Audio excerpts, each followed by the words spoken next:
লাইটটা জ্বালাও। হ্যাঁ লাইটটা জ্বালাও দিদি ভাই। চল চল চল চল চল। দৌড়ে নেই ওদের ছেড়ে দাও আরে ওদের আর পালানোর রাস্তা নেই, ছেড়ে দাও বলছি।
আমাদের সাথে হ্যাঁ তুই তুই কি চাস একটু খুলে বল সবার সামনে কি চাস তুই ঠিক কেন এইভাবে আমাদের মান সম্মান নিয়ে চিনিমিনি খেলছিস বলতো? আমি বুঝতে পারিনি দিদিভাই, বুঝতে পারিনি আমি বৌমা, আমি সত্যি বুঝতে পারিনি মা, আমি সত্যি বুঝতে পারিনি। বাইরে একটা আওয়াজ হলো তাই আমি ভাবলাম।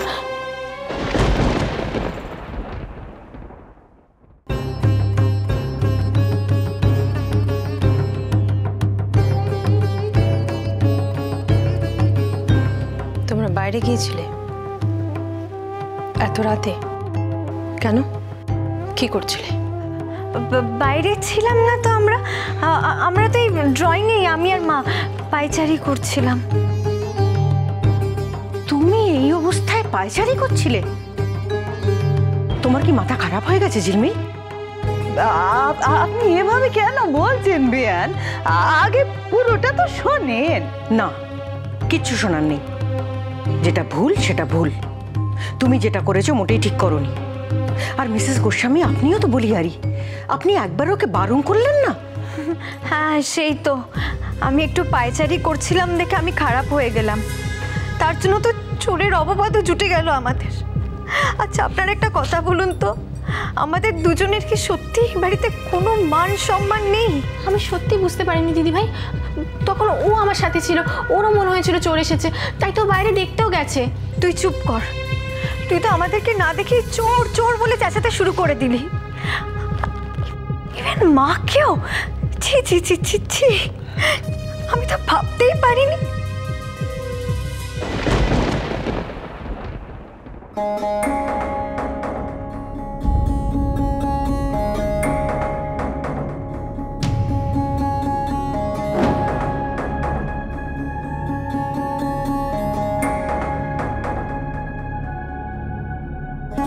তুমি কোথায় ছিলে ঝিলমিল? এখানে ড্রয়িং এ হাঁটাহাঁটি করছিলাম। দ্যাটস ইম্পসিবল, কারণ একটু আগে আমি নিজেই ড্রয়িং রুমে ছিলাম। বাইরে থেকে একটা শব্দ আসছিল, তারপর শব্দটা আবার আসায় আমি দেখতে গেলাম ব্যাপারটা কি। ও একটু একটু গেছিলাম ওই বাগানে। হ্যাঁ বাগানে? বাগানে কি করতে গেছিলে? এমনি ঠান্ডা পড়েছে, রাতে বাইরে হিম পড়ে, তুমি কেন বাইরে? ব্যাপার ছিল তো বাবা, ব্যাপার ছিল। ঝিলমিলের দম বন্ধ হয়ে আসছিল তো, সেজন্য আমি ওকে আমি যেতে চাইনি কো, কিন্তু এমন হাঁসফাঁস করছিল মেয়েটা যে বাধ্য হয়ে ওকে বাগানে নিয়ে গেলাম একটু। আরে আপনি একবার আমাদের ডাকবেন তো? কি আশ্চর্য। আচ্ছা তুমি এখন ঠিক আছো তো? হ্যাঁ মানে কোনো সমস্যা নেই তো? চোর বলে ডেকে ফেলো, তুমি জিজ্ঞেস করছো সমস্যা আছে কি না? ওটা একটা ভুল বোঝাবুঝি হয়েছে ঝিলমিল, কিন্তু এরপর থেকে এত রাতে তুমি বাড়ির বাইরে বেরোবে না, ঘরে যাও। হ্যাঁ মা, ঘরেই যা। এবার শিক্ষা হলো তো তোর, এবার থেকে জামাই বাবা জীবনকে বলে কোথাও আসিস, যাতে অন্তত এরকম কোনো কথা টথা উঠলে জামাই বাবা জীবন তোর হয়ে দুটা কথা তো বলতে পারবি। মিসেস গোস্বামী, আপনিও ঘরে যান। কিন্তু ছোট মা, ভোর হয়ে এলো সাত্তকী, যতটুকু সময় পাচ্ছ যাও কি সবাই একটু শুয়ে নাও।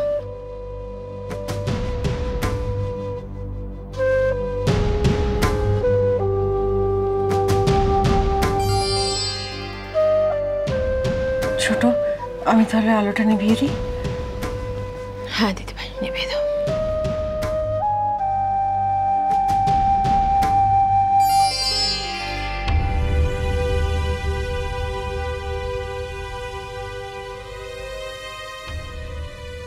না, থাকবে না। যত রাতই হোক তোমাকে আমার পুরো কথা শুনতেই হবে অভ্র। আচ্ছা আচ্ছা, শুনবো, তোমার সব কথা শুনবো। তুমি এখন একটু স্থির হও, হ্যাঁ, মাথা ঠান্ডা করো, তারপর তোমার সব কথা বলো। মাথা ঠান্ডা? তোমার কি মনে হয় নিচে যা ঘটেছে তারপরেও মাথা ঠান্ডা রেখে কথা বলার মতো পরিস্থিতি আমার আছে? আর তুমি কি অভ্র, হ্যাঁ কি ভেজা বিড়ালের মতো পুরো ঘটনাটা দাঁড়িয়ে দাঁড়িয়ে দেখলে তুমি? আরে বাবা, আমি এখন কোনো ঘটনা নিয়ে অশান্তি চাই না, কারণ যে এই অশান্তিতে সব থেকে বেশি ক্ষতি তোমার। ওহো, বাহ বাহ, অসাধারণ, কি মহান তুমি না? হ্যাঁ, আমার ক্ষতির কথা ভেবে, আমাদের বেবির ক্ষতির কথা ভেবে তুমি চুপ করেছিলে। আর এদিকে যে তোমার বউকে চোর বলা হচ্ছিল তখন কিরকম হাজবেন্ড তোমার ভেতর থেকে এলো না যে একবার বউয়ের হয়ে প্রোটেস্ট করি আমি? আরে বাবা, পুরো ব্যাপারটা একটা ভুল বোঝাবুঝি, কেউ তো তোমাকে ইচ্ছে করে চোর বলেনি। আমার মনে হয় বৌরানীর একটা ভুল হয়েছে। ব্যাস, আবার শুরু হয়ে গেল বৌরানী নিষ্পাপ, নিরীহ, সরল, সিধে ইত্যাদি ইত্যাদি বানানোর চেষ্টা। আরে বাবা, তুমি কি কোনোদিনও বুঝবে না যে ওগুলো ইচ্ছে করে করছে?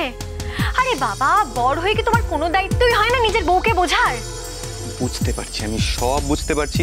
তুমি কিন্তু এখন আবার নিজেকে উত্তেজিত করে তুলছো। কেন এরকম করছো ঝিলমিল তুমি?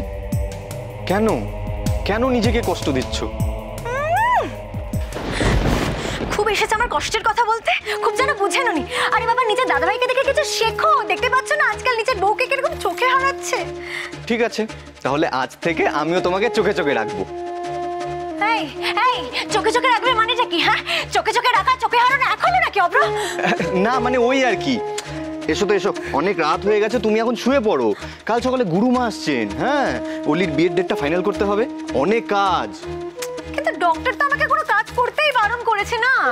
আরে বাবা, ডক্টর বারণ না করলেও আমি তোমাকে কাজ করতে দিতাম না। কাজ বলতে আমাদের কাজ। ও, আমি বুঝতে পেরে গেছি, সব ক্লিয়ার আমার কাছে।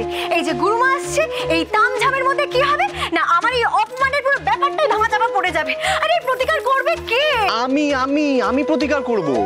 হ্যাঁ, বৌরানীর ব্যাপারটা নিয়ে দাদাভাইয়ের সাথে আমি কথা বলবো, কিন্তু আগে গুরুমা চলে যাক, তারপর।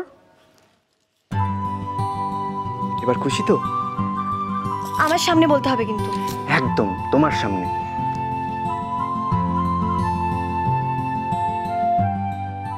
আজ তুই আর সাত্তকী আমার সাথে যা করেছিস তার শাস্তি পাওয়ার জন্য রেডি থাক কনক, জাস্ট রেডি থাক।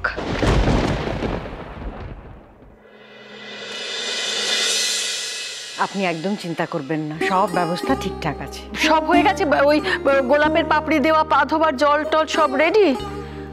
আচ্ছা, ইন্দু কোথায় গেল? ও মা, সব ব্যবস্থা হয়ে গেছে, আপনি কেন এত ব্যস্ত হচ্ছেন? ব্যস্ত তো অভ্যেসে হই। সে উনি যখন আগে আসতেন, নিজের হাতে সব করতাম, তখনও আমার অস্থির লাগতো, খালি মনে হতো কি না কি ত্রুটি হয়ে গেল। উফ, মা বলছি তো, সব ব্যবস্থা ঠিকঠাক আছে, আপনি একদম চিন্তা করবেন না। চিন্তা কি আর সাধে করি? নিয়মনিষ্ঠ মানুষ পান থেকে চুন খসলে এত রেগে যান, ভয় করে সারাক্ষণ। হ্যাঁ রে ছোট, তুই একটু চোখ বুলিয়ে নে, সব ঠিকঠাক আছে কিনা। দিদি ভাই, তুমি এত মন দিয়ে এত নিষ্ঠা ভরে করেছো, ভুল কখনো হতে পারে? মা, আপনি এত অস্থির হবেন না, আপনি একটু বসুন তো। আমি বসতে পারবো না, উনি না আসা অবধি আমার অস্থির লাগছে, আমি বসতে পারবো না। এরা সব গেল কোথায়? অভ্র, সাত্তকী, কনক, অলি সব কোথায় গেল? অভ্র আর সাত্তকী গেছে গুরুমাকে আনতে, আর কনককে আমি বলেছি অলিকে রেডি করে নিচে নিয়ে। ঠিক আছে, কিন্তু ওর সামনে সবাই যেন খুব শুদ্ধাচারে আসে, দেখো ছোট বৌমা। নির্মলা, নির্মলা, আরে এই তো, আরে শাক বাজাও, শাক বাজাও, তোমরা রেডি তো? এসে গেছে? গুরুমা এসে গেছে। এই তো বড় মা।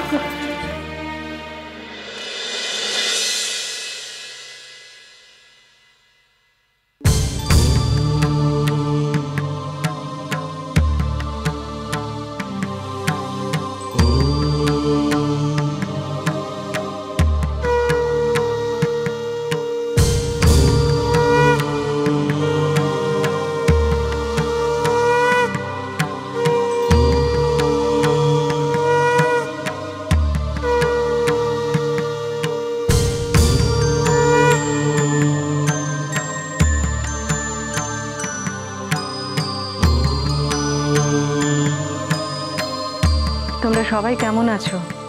আপনার আশীর্বাদে ভালো আছি গুরুমা, সকলেই ভালো আছে। মা ঠাকুর